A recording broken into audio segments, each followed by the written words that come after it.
Méditation du 13 juillet. Proverbe maison. Écoute mon fils l'instruction de ton père et ne rejette pas l'enseignement de ta mère, car c'est un gracieux ruban pour ta tête. Ce sont des colliers pour ton cou. Proverbe 1, les versets 8 et 9. Le livre des Proverbes est une source de connaissances sur tous les aspects de la vie et aussi sur des questions liées à la famille. Lire ces messages, c'est explorer les plus précieuses perles de la sagesse. Je te propose quelques réflexions qui proviennent de ce beau livre. Premièrement, celui qui craint l'Éternel possède grande confiance et ses fils ont un refuge auprès de lui. Proverbe 14, verset 26. Nous vivons des temps de préoccupation sociale et on ne sait pas toujours en qui mettre notre confiance. Les proverbes nous recommandent de respecter Dieu dans la condition qui lui est propre, parce que cette attitude apporte la protection aux enfants. Deuxièmement, une réponse douce calme la fureur, mais une parole blessante excite la colère. Proverbe 15, verset 1. Il n'y a rien de mieux pour le milieu familial que de parler d'une manière assurée et aimable. La parole affectueuse est capable de faire disparaître la tension la plus intense. Ne pensons jamais que la violence verbale ou la parole déplacée donne une bonne éducation, parce que ce n'est pas le cas.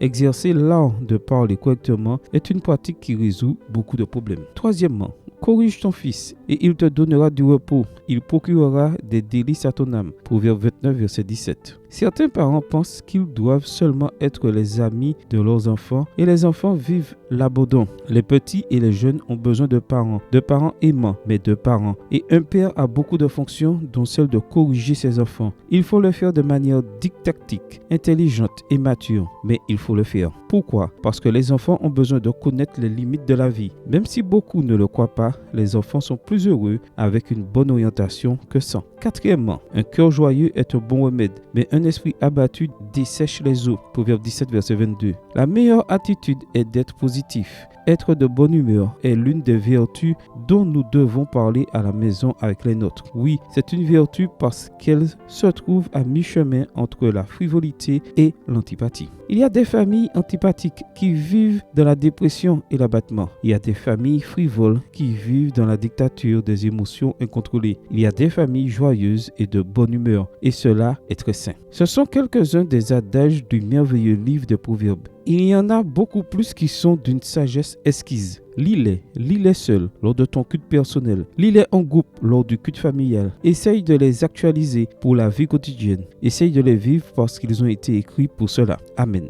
Bonne journée à toi et que le Seigneur te bénisse.